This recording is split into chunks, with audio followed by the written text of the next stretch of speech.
Y'all, leave Chrisette Michele alone. Please, just leave her alone, right? So, this is what I noticed. I see her getting dragged all over the place, and it turns out she's not only being dragged on the media, she's also being dragged by her family, because I read that her family has now cut her off, sort of thing. They disowned her. That's what she's saying. Her family disowned her. And what is this for? Did she do a mass shooting? No. What's this for? Did she just go and, torture somebody? No, she didn't do that. Did she take passcodes from the country, our country, United States, and then give it to another country that hates us, North Korea, and let's just say that because of those codes, like, we're all gonna die now? No, she didn't do that at all. Right? Because, you would think that a person would do something big to get a big outlash, right? Backlash. So anyway, so in case a few of you don't know, which probably many of you, all of you know, she actually sung for Trump at his inauguration, right? She sung a song for $250,000. That is a lot of money. And so although, let's just say if a person doesn't agree, it's like, it's tolerance. Like, you expect that not many people are going to be, like, pissed off at. No, they're really, really pissed off. And y'all need to leave her alone. She said something about having a miscarriage. People were laughing at that. They said she was having depression. They were laughing at her. And it's really sad because not even a person like R. Kelly, got treated as bad as her. There's still people that defend him to this very day, right? Not even people that are hurting the community permanently are getting treated as badly as she does for singing a 3-minute freaking song, right? So for me, it just seems like she's the type of a people-oriented person, right? People-oriented. I'm not people-oriented. I don't give a crap my family will talk to me. I really don't even give a crap. Like, really? I'm not people-oriented. But she is. She loves her family. She loves her friend. She getting treated like trash. What else? So she said something about miscarriage. Turns out she used somebody else's photo. She lied about that. She's digging herself into a hole, and it doesn't really seem like she has much people to help her get out of that hole, right? And it's really sad because the person said they feel suicidal. They want to kill themselves for singing a song. And people are mad at her. Like, literally giving her death threats, saying they're going to kill her. Calling her the N-word. And people who are saying this are not the KKK. They are black folks. Like, really, they're black folks. And it's crazy. You got people on the radio every day talk about the B words, the H words, the houses filled with women who, get paid money, prostitutes, or what freaking illegal crap, drugs. Terrible, terrible thing that goes on. You have them singing that stuff on the radio every single day. You have them talking about shooting. You have them talking about abusing.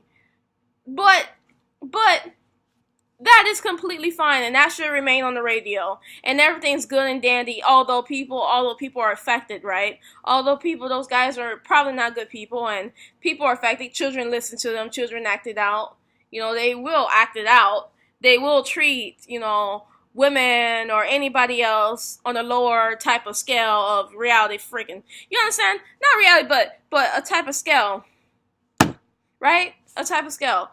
And this does affect people, but yet and still, that's completely fine, putting out harmful garbage. But singing for 3 minutes, a good, nice song, a gospel song, right? Was it a gospel song? All I know is that it was a nice song. At inauguration for $250,000. That is bad. What? You got people in the neighborhood, in the hood, that are killing each other, that are in gangs. You have people that are throwing around hard drugs that are also killing people and destroying their lives. You got so much crap going on in your own community. And then, that's fine. But let's all focus on this one chick for singing. It doesn't make sense to me. And it just feels like, she's being kind of put in the corner.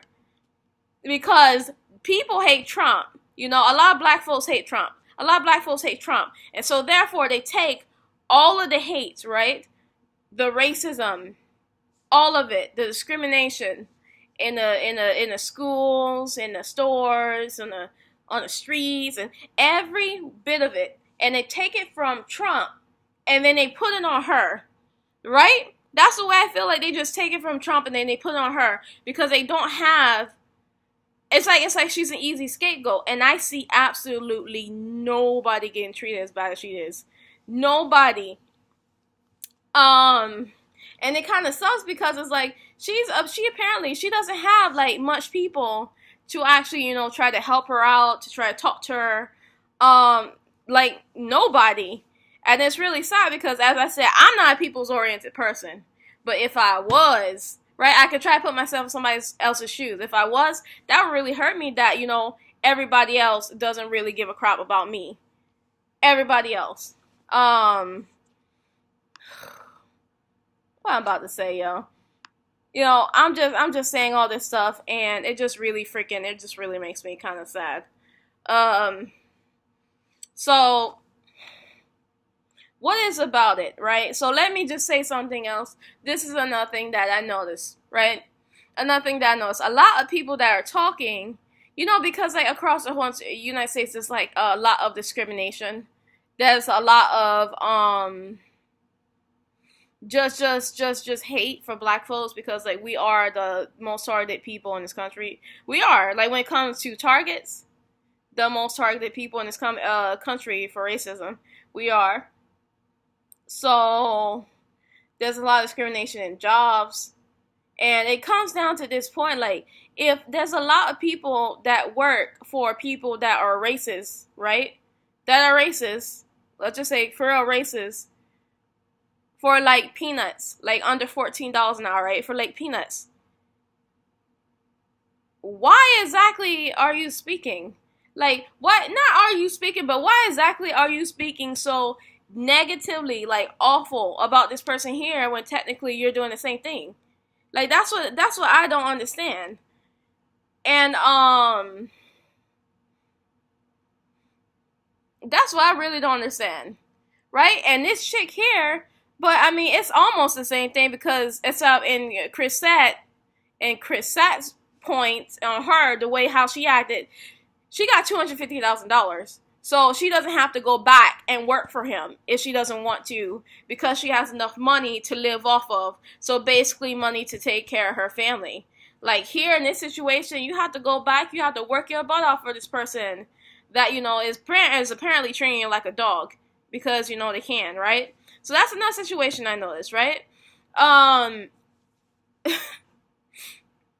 And a lot of people, this is my last point, a lot of people are mad. But a lot of them didn't even vote. They didn't even vote against Trump. They didn't vote at all.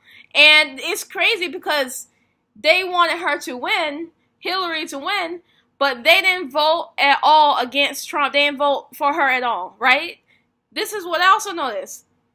And I noticed this from actually talking to people. They talk about Trump, and then they say that they didn't vote. And they say that they didn't vote. And again, no one didn't vote, and no one didn't vote. How the heck are they mad, so mad, and they didn't even vote? Come on, guys. I said like what? How many? 3 people?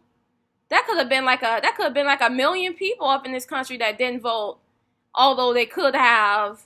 But they just didn't feel like it against Trump. But they just didn't feel like it. And that's one reason why Trump won.